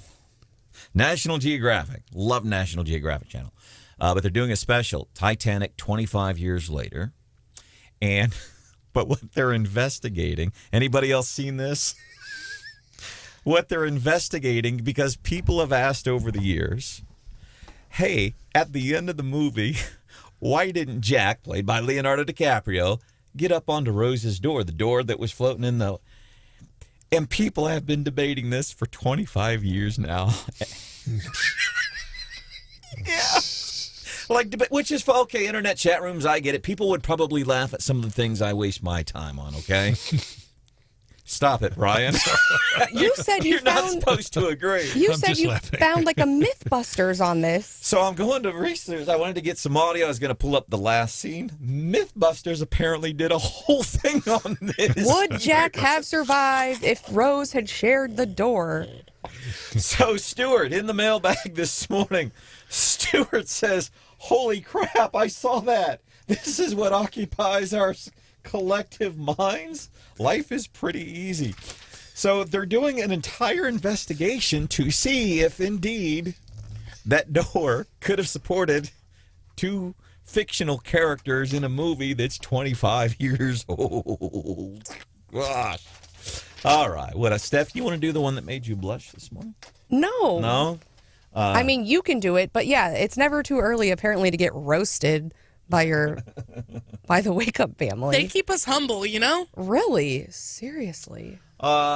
Basically, we got a text this morning. We were talking about the mountain lion that was spotted in mid-Missouri last week, and the number of stories that we've gotten since then from folks saying, oh, yeah, the mountain lion's all over the place. Over the years, I shouldn't say all over the place. And but are you cool with this? I'm fine. Aaron, this was Aaron. It was funny. All right. Aaron was just making reference to Stephanie being a cougar. Rude. Stephanie, isn't your husband the same age as you? Yes, he very much so is. So Aaron must be the younger dude to consider Steph a cougar. Aaron also let us know that, yes, he is aware and has gotten an excuse, not my dog ate my homework, but before someone has said, yeah, I can't complete my assignment or I can't get to class because I got attacked by a dog. And so he's on my team there that, yes, or a cougar, yeah. Sorry, can't make. No, so I'm thankful that Aaron shared that story because there are reasons to dislike dogs. Steve, I love this from Steve. We were talking about this woman on TikTok. She's gone viral because, when you have your kids, grandkids, we learned as kids, stranger danger, be careful. But she's gone viral on TikTok because she's got a little bit of a different take, saying mostly watch out for weird behavior, and more often than not, it's not the strangers sometimes that we need to be worried about as it relates to our kids. And she cited something about the number of kids that have issues, and it's family members. It's other family members that have been doing this. So she was talking about strange behavior. We're talking about don't get in cars with strangers and all that. Steve text 1980. Don't get in cars with strangers. 2000. Don't trust strangers from the internet. 2020. What the hell? Contact strangers from the internet when you need a ride. And I mean... That's what we do now. Points for that, Steve. I dig it. And then, did anybody have, Hannah, did you see the text from listener Bill? It's kind of an interesting one. It has to do with the show. I did. An interesting one. It's, it seems critical. Well, and that's... I would agree with that, Steph. And so that's how my initial reaction is because right away if somebody says something that I'm like, oh, you're attacking me. And I go into the defense mode. But maybe the guy legitimately wants an answer. It seems like how many people does it take to screw in a light bulb? Kind of. It does. That's what I took away from it. It's an interesting question. Huh.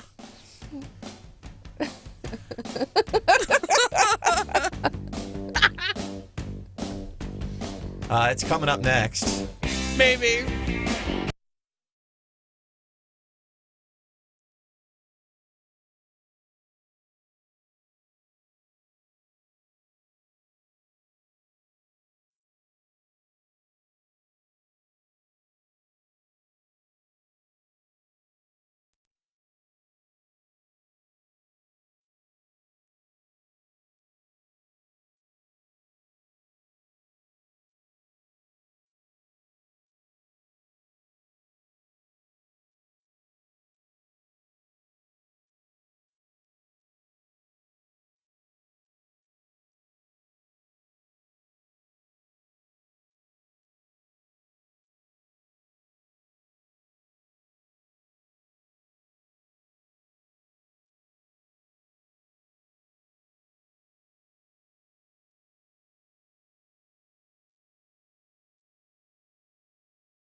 Here's a big old serving of leftovers.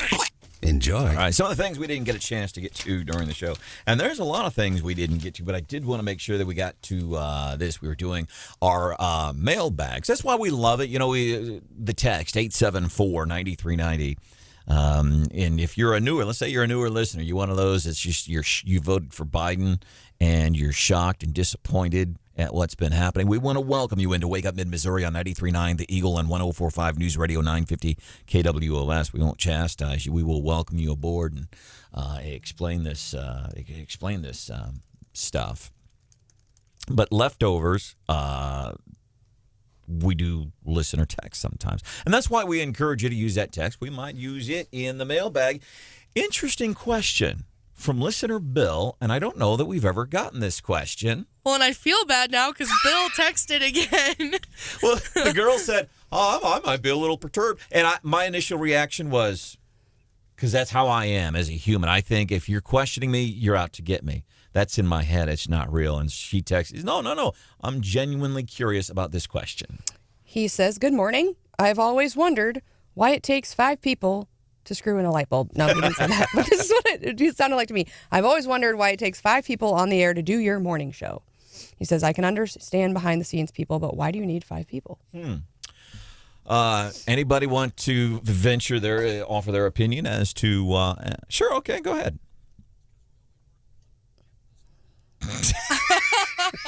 Makes it easier for all of us. I mean, I don't want to get too deep in the weeds of behind the scenes stuff, but we talk a lot about what each person's role is on the show, and each of us brings something different to the table, and I think that's part of what makes us so well-rounded. So the functional aspect of it is, so you have Stephanie Bell and myself, and me, whatever the gooder English is supposed to be there. So you have us two. And then you have producer Hannah, who is doing technical stuff, like a lot of all the... Yeah, if you haven't watched on Facebook or YouTube, you should see how many screens she has and how many buttons she has in front of her. So there's that. And then John Marsh is handling news for a portion of our listening area, as he has been doing for some 30 years. And John comes in earlier than everybody else. He gets here at about 2:50, so that when we start getting here at 3, we have coffee. Brian Hausworth, same thing. He's handling a bulk of the news for another portion of the listening area. And also helping out like multiple sister stations at the same time. Our news folks do all of that. So lots of stuff on lots of people's plates. But I would say most of all, it's just more fun that way. It's way funner. I mean, you've been here when I'm not here, or when one of us is out. It doesn't feel like the whole gang's here. And I've covered for you and not had a co-host, and it doesn't seem it's not as much fun. Well, and then when I look, and yeah, we all have like different things, like the historical knowledge from Hausworth. Wow. And then the knowledge of what happens in Jefferson City and places like Osage County, Montauk, Cole counties, and Callaway counties, and then Steph's handle on her thinking on politics and her knowledge of Missouri politics and who the players are, and then Hannah's sense of humor. It's like if you're making I don't know, let's say you're making cookies. You sure we are not making carrot cake? Let's say you're making Stephanie's favorite recipe for fruit cake. For carrot cake. It does include pineapple, crushed pineapple in the carrot cake. It's what makes it good. If you leave out the crushed pineapple, it just ain't going to be right. Hannah's the crushed pineapple here. Stephanie's the sugar. You're the nuts.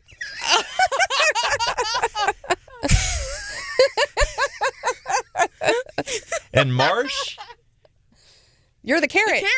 The most important ingredient. You're the carrot that's always being dangled out there for us to go after, because we strive to be as excellent as you. You're the carrot dangling in front of us on the stick. But more importantly, and we're forgetting the sixth man, right? Like, what is that? What do they call like the, I don't. Yeah, the sixth man, the wake up fam. And what makes it more fun is when y'all are texting us like Bill did this morning and everybody else. It's such an important and fun part of the show. And on mornings when you're not texting, you might get a random text from Brandon because he's missing you. You up? And then this is a brand new texter. Yeah, your morning show reminds me of The View. Oh. Now that's an insult.